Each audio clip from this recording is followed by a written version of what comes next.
eh, tanto para Jorge como para Luciano. Vamos a hacer un ping-pong de preguntas.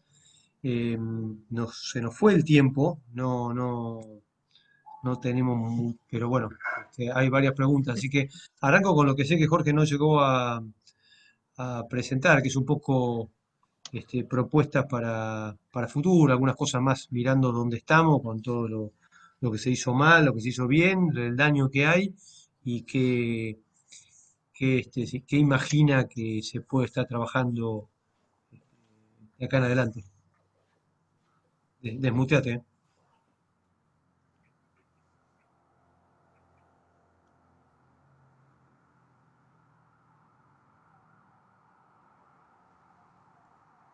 Ahí te autoricé. Ahí estás, dale.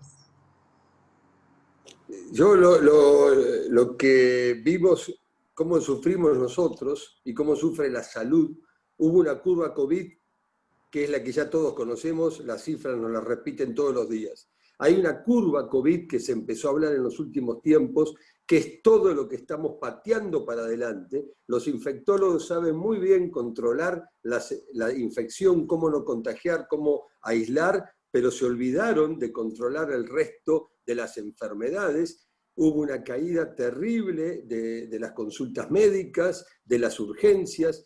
Hay que destacar que solamente están permitidos hasta la semana pasada estaban permitidos las atenciones de consultorio por cáncer o por emergencia. Las cirugías se suspendieron todas desde marzo, solamente se opera emergencias y cáncer. Y con el discurso de que no hay que salir, la gente y el pánico, mezclado con el miedo y el pánico, la gente no salió de su casa. Mucha gente sufrió un infarto, sufrió un dolor de pecho que terminó en un problema cardíaco serio en su casa por temor a ir a un centro de salud. Accidentes cerebrovasculares, la colonoscopías bajaron un 85%. Ustedes fíjense que tuvimos hace una semana un caso muy allegado. Mauricio Macri tuvo un problema en el intestino, un tumor de 4 centímetros, esto es público, pero se hizo la endoscopía hace 3 o 4 meses. La postergaron para no internarlo en plena pandemia. Imagínense si a Mauricio, con los mejores médicos y las mejores instituciones, no pudo acceder a una colonoscopía que pudo haber terminado en un cáncer y en una cirugía, lo que le pasa al común de la gente. Todas esas enfermedades, la prevención del cáncer de mama, de intestino, todo eso quedó postergado y recién vamos a ver dentro de 2 años el daño en salud y en la economía de todo lo que no fue atendido por este cierre total, no solamente de la producción que nos explicaba Luciano, sino de la medicina. Yo empecé a atender consultorio la semana pasada cuando Rodríguez Larreta nos liberó la atención de consultorio. Y a lo que explicaba, luego hay una curva económica por la salud, la afectación de la salud con esta economía que va a terminar en una grave crisis, y ahí vemos que va a quedar mucha gente desempleada, mucha gente sin un servicio de seguro de salud, va a haber una grieta cada vez más distante en la accesibilidad al sistema, va a haber tuberculosis, dengue, todas enfermedades de la pobreza, de la desocupación, del hambre, desnutrición, mortalidad infantil, todo eso nos está sumando. La curva de las enfermedades psiquiátricas, depresión grave, suicidio, más adicciones, alcoholismo, todo esto lleva a que haya una curva muy importante en temas que no tienen en cuenta los infectólogos y que solamente nos hemos puesto como enemigo al bicho este que nos trajo esta pandemia. Como propuestas, porque si no uno se queda en lo negativo o en lo positivo. Creo que el rol del Estado es fundamental. El Estado tiene que entender que su rol es atender a ese 15 millones de personas que no tiene cobertura social, pero luego tiene que dejar de lado ese predominio del papá Estado que tuvimos todos estos 6 meses. El Estado tiene que dejar de empoderarse él y empezar a empoderar al ciudadano. Es un pueblo muy culto, muy inteligente, que aprendió en 6 meses cómo cuidarse, y en lo que queda de la pandemia y en lo que va a venir de la segunda ola, va a haber que dar un protagonismo a la libertad responsable de todos los ciudadanos. Los que no pueden acceder a esa libertad responsable, vendrá el Estado y ayudará. el Estado tiene que educar, pero no tiene más que poner un Estado policíaco que tengamos que pedir permiso para ver a los familiares, para salir de casa, para salir de Buenos Aires, para salir a una provincia. Las fronteras cerradas no van más y tendríamos que abrir todo lo que sea, que hoy está restringido. Yo creo que con protocolos se pueden abrir los gimnasios, se pueden abrir las actividades culturales, las escuelas ya está visto. En Europa empezaron y hay protocolos muy serios, 1/3 de alumnos por escuela, utilizar los patios, dividir los horarios de las escuelas y los chicos nunca se cruzan, no hay recreos entre los chicos, pero en un aula puede haber 15 o 20 chicos y llevar adelante la mitad de las materias que son las que necesitan que utilizar a la escuela y no tener miedo. Los chicos son los que menos infectan en Europa. Creo que no hubo muertes, en España no hubo ninguna muerte de ningún niño y aquí le tenemos miedo a eso.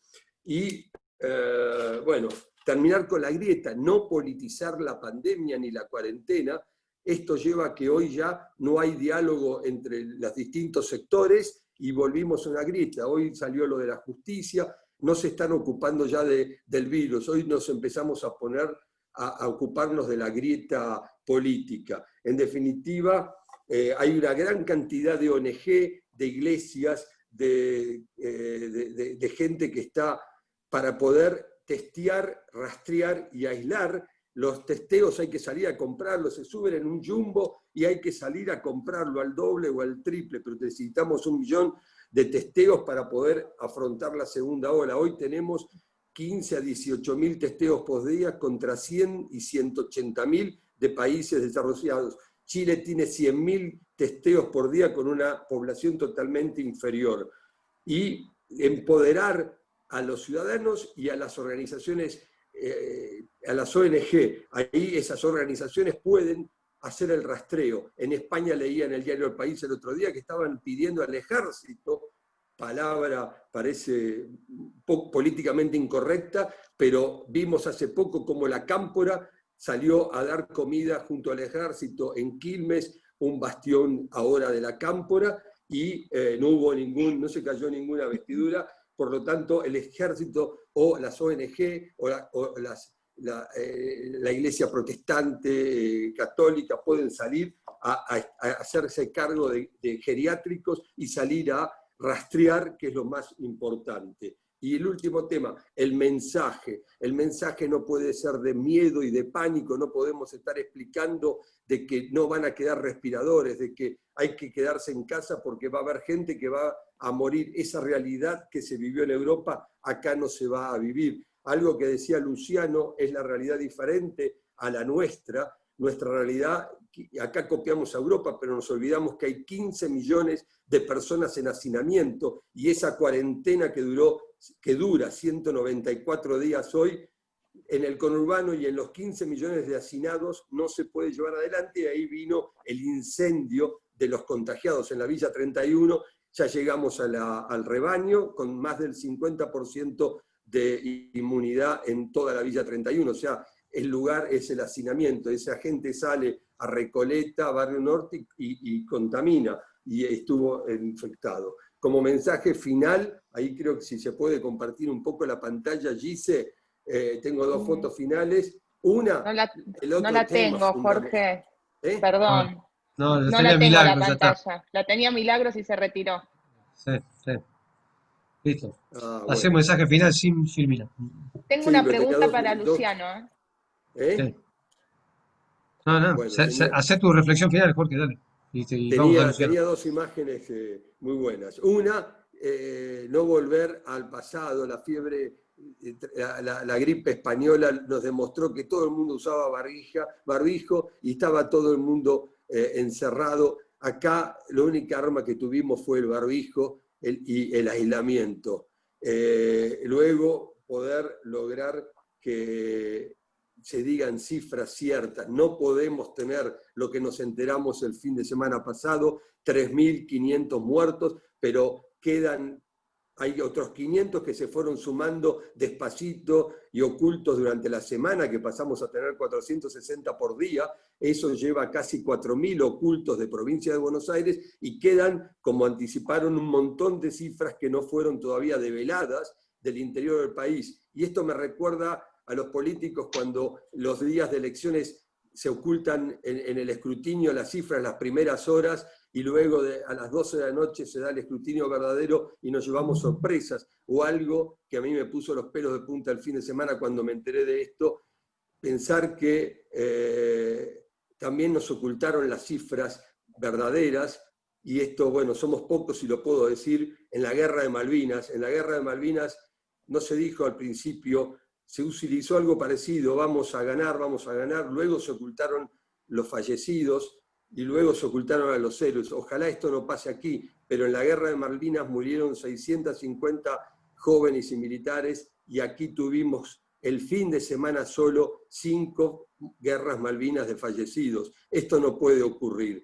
El otro tema final es, tenemos hoy una vacuna que no va a llegar, pero tenemos la posibilidad de cuidarnos con libertad responsable, que nos dejen hacerlo libremente y usando el barbijo.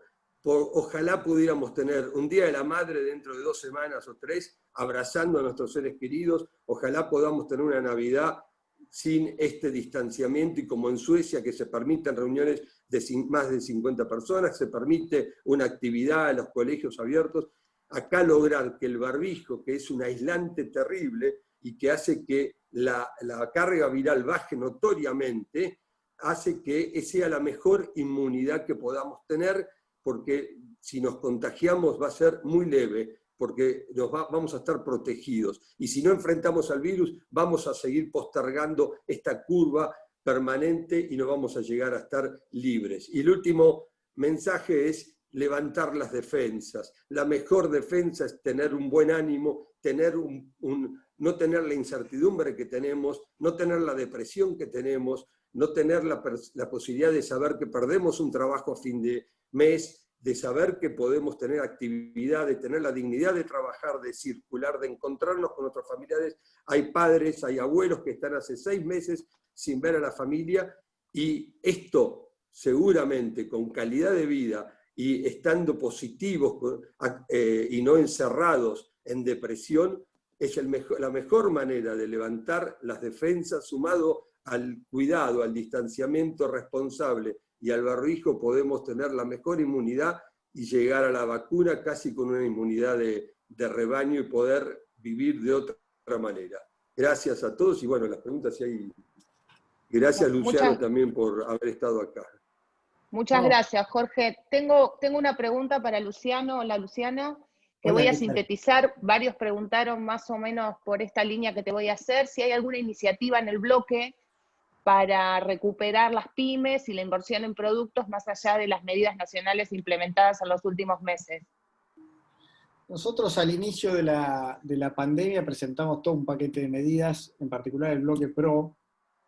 Después se sumaron decenas de iniciativas en materia de reducción de impuestos, asistencia a empresas, asistencia crediticia también, ¿no? Garantías crediticias a través del Banco Central, etc. Bueno, el gobierno siguió un poco por otro camino, pero que en algún punto está en línea con lo que se ha hecho en otras partes del mundo, ¿no? Que es dar asistencia a los hogares para evitar el hambre y a las empresas para evitar quiebras. De modo tal que uno desde ese punto de vista, digamos, la estrategia que ha seguido el gobierno no es tan distinta a la que se han seguido en otras partes del mundo en esa materia. Las diferencias son que el gobierno lo hace en un contexto totalmente distinto, ¿no? Primero, como dije antes, ¿no? Con medidas sanitarias que han sido tremendamente dolorosas para la población en los aspectos humanos, psicológicos, sanitarios que recién mencionaba Jorge, y también los aspectos económicos, ¿no? En eso el daño que hizo el gobierno en ese frente fue muy grande, y lo compensó con estas transferencias. El problema es que en el medio de este desbarajuste macroeconómico que se armó con la pandemia en buena parte del mundo, el gobierno le aumenta, digamos, la tensión económica sumándole creo yo, una crisis política al escenario. O sea, cuando doy mis presentaciones enfocadas más sobre la economía que sobre la cuestión sanitaria, la cuarta crisis que menciono es la posibilidad de una crisis política, que es básicamente, tiene dos aspectos. Una es el rumbo general del gobierno, que cada día genera más incertidumbre, pánico entre los inversores. Hoy los bonos de Argentina ha batido el récord reciente de ser la peor reestructuración soberana en materia de performance post-reestructuración de las últimas décadas. No hay ningún registro parecido, digamos, de un país que tiene hoy prácticamente un riesgo de default, un país que está con 1.300 puntos de riesgo, es básicamente riesgo inminente de default, es un país que acaba de reestructurar su deuda, y esto tiene que ver con una crisis enorme de confianza. Y el segundo aspecto es, creo yo, la crisis política interna del propio gobierno, que tiene que ver con el liderazgo del presidente, lo que sería una conducción bicéfala, y sobre todo las tensiones que se están empezando a generar dentro de la coalición. Pero no quiero abundar tanto en eso, que es materia de otra discusión. Concretamente, nosotros hemos presentado proyectos. Tampoco me siento tan orgulloso de esos proyectos, porque el desafío cuando uno administra no es bajar impuestos y subir gastos. Eso es fácil, digamos, ¿no? El desafío es cómo crear riqueza, más que cómo repartir riqueza. Entonces, un proyecto de ley lo escribe cualquiera. Así que no lo digo con orgullo. No me parece que puedas inflar el pecho porque presentamos decenas de proyectos aumentando el déficit fiscal, porque eso es en definitiva. Y hoy lo escuchaba el secretario de Hacienda, Rigo, explicando todas las medidas de COVID, que no están mal, digamos, son todas medidas de expansión del gasto público, etcétera, que son fáciles, digamos. ¿En qué sentido? Apretar un botón y pedirle una transferencia al Banco Central, emitir pesos y repartir un subsidio, es algo tecnológicamente muy, muy, muy sencillo. El problema es cómo hacer para que eso no se convierta en una crisis. Digamos, que esa es la tarea que yo le pediría al gobierno, o si yo fuera gobierno estaría todo el día tratando de imaginar cómo hacer para todos los que estamos acá, en vez de salir corriendo y tirarse por la ventana en esta situación económica y sanitaria, traten de creer en el país y quedarse, digamos, y confiar en el peso y no salir a comprar dólares. Esa organización, esa confianza, digamos, liderazgo político, construcción económica, es la que el gobierno no hace. Y lo digo con absoluta sinceridad, si uno tuviera la macroeconomía en sus manos, y quizás los resultados hubiesen sido un poquito mejores en algunos aspectos. Yo tengo discusiones con mis colegas si había que expandir más o menos el gasto público, etcétera, pero lo que sí no es, digamos, es de alguna forma imperdonable, es que el gobierno, en medio de esta triple crisis, le agregue una crisis política tensionando con la oposición, generando incertidumbre, saliendo a cazar en el zoológico, cobrando el impuesto a los únicos que pagan impuestos. Toda esa crisis que se ha generado en los últimos meses, cuando ya los economistas y los mercados pronosticaban 7-8 puntos de déficit fiscal desde marzo, lo tengo en todas las proyecciones, donde sabíamos que iba a caer la economía 15, no 12, 15 este año, donde sabíamos que el desafío era enorme. Nunca imaginamos que el gobierno hubiese sido tan torpe en dinamitar su confianza como lo está haciendo. Y eso le agrega el cuarto componente a lo que yo ya no denomino una tormenta perfecta, sino un huracán perfecto, que es la escala superior a la tormenta. Y este es el verdadero punto, digamos, donde uno tendría que machacar. En materia de medidas, insisto, en el Parlamento somos súper creativos para bajar impuestos y subir gastos. Fui presidente de la Comisión de Presupuesto 4 años y me dediqué a tratar de encontrar cierta racionalidad entre lo que ingresaba y lo que salía, con mis colegas. Así que, por eso lo menciono, las leyes están, creo que ahí no hay que ser tan creativos, hay que ser más creativos en generar confianza en la política económica en general. Gracias, Luciano. Y te hago otra cortita que vale doble. Te preguntan cuál es tu opinión de la decisión de la Corte Suprema hoy con respecto a la movilidad de los jueces y respecto al presupuesto 2021 presentado por el gobierno.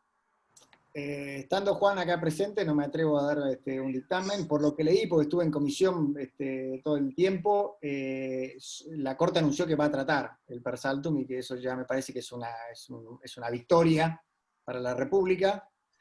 pero me parece que falta mucho como para saber. Primero porque entiendo que no tienen tiempos procesales o que no tienen un tiempo prudencial para expedirse. Y segundo, porque no sé qué se van a expedir. Pero bueno, lo dejo a Juan que conteste eso, que es el que sabe. Respecto al presupuesto, hoy el presupuesto es que escribir en el agua, digamos. El 2021 es el largo plazo. El 2021 queda lejísimos en un país que, en una economía que pierde, en septiembre perdió 1.200 millones de dólares de reservas y que tiene reservas netas, muy debatido el número, 4.000, 5.000 millones de dólares, incluyendo DEX, que es la moneda del Fondo Monetario, que habría que canjearla, o el oro, que hay que venderlo, salir a venderlo, con lo cual hay que hacer, calculo, una licitación internacional o sopearlo en Basilea, no sé bien cómo se hace eso, pero que el gobierno evidentemente no lo va a querer hacer por una señal, con lo cual algunos dicen que ya ni siquiera hay reservas netas. En ese marco de brecha cambiaria arriba del 90%, imagínate que en el 2001, en el 2011-2015, cuando la brecha cambiaria subía arriba del 60%, el Banco Central hacía algo, perdía reservas, o subía la tasa de interés, o devaluaba, como en el 2014 Kicillof y Fábrega, o apretaba los controles como hizo el gobierno, pero es insostenible una economía con ese nivel de brecha cambiaria. Hoy discutir el presupuesto es medio ciencia ficción, esa es la verdad. Argentina tiene que ver cómo llega a fin de año con este esquema, con qué medidas trata de inventar para poder salir de esta situación, que como dije, mostré un poco en la presentación, es básicamente una avalancha de pesos provocada por la pandemia en el medio de una crisis de confianza como yo no veía desde el año 2001. Y si quieren ver una sola serie, que es un indicador, no digo que miren los bonos, porque los bonos tienen mucho ruido, hay inversores extranjeros, pero 1.300 puntos de riesgo, un país que acaba de patear todos los vencimientos al menos 6, 7 años, es insólito. Pero miren la serie larga de depósitos en dólares desde agosto del año que viene, y es un tobogán. Y eso era con el Alberto moderado. Y a eso sumale el Alberto cristinizado, radicalizado, terminó de dinamitar la confianza en la economía y yo creo que va a ser muy difícil que la recupere. Entonces, respuesta corta, el presupuesto es una hoja de cálculo con algunos supuestos. Sobre esos supuestos, lo que plantea el gobierno no es totalmente ilógico, en la medida que se den esos supuestos, que es que la economía crezca 5.5 el año que viene, que la inflación sea 29, y que en el medio no tengamos una devaluación desordenada, que es la gran hipótesis que hay en el presupuesto de aquí al año que viene, que yo diría hoy un supuesto heroico, dadas las circunstancias. Bueno, el tema da para una charla entera más, así que lo vamos a dejar acá. Le agradezco enormemente en nombre mío y de Apertura Republicana y todos los presentes, a Jorge Pedro, a Luciano Laspina,